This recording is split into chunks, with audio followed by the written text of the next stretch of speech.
Complémentaire, madame.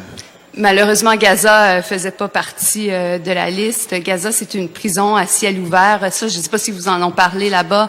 C'est un problème, effectivement. Je me demandais si l'opposition officielle aussi avait des positions sur la mission, s'ils avaient quelque chose à dire, un positionnement. Ça serait intéressant aussi pour nous de savoir. On sait que Monsieur le maire est ami d'Israël. Qu'en est-il de l'opposition? Quand vous dites, donc la question, c'est M. Fernandez qui va le répondre? Oui.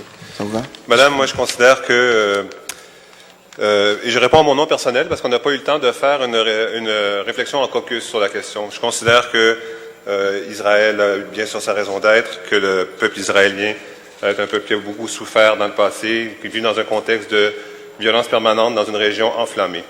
Néanmoins, jamais, personnellement, je me déplacerai à Israël sous un gouvernement du Likoud.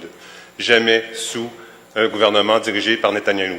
Netanyahou qui a donc changé dramatiquement la façon de faire la guerre, au point d'être dénoncé par la quasi-totalité des membres de l'Assemblée générale de l'ONU.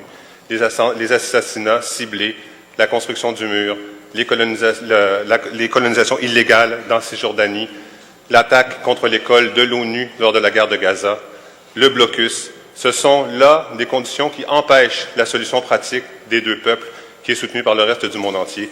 Tant que M. Netanyahou sera au pouvoir, nous ne mettrons pas moi je ne mettrai jamais les pieds en Israël. Bravo.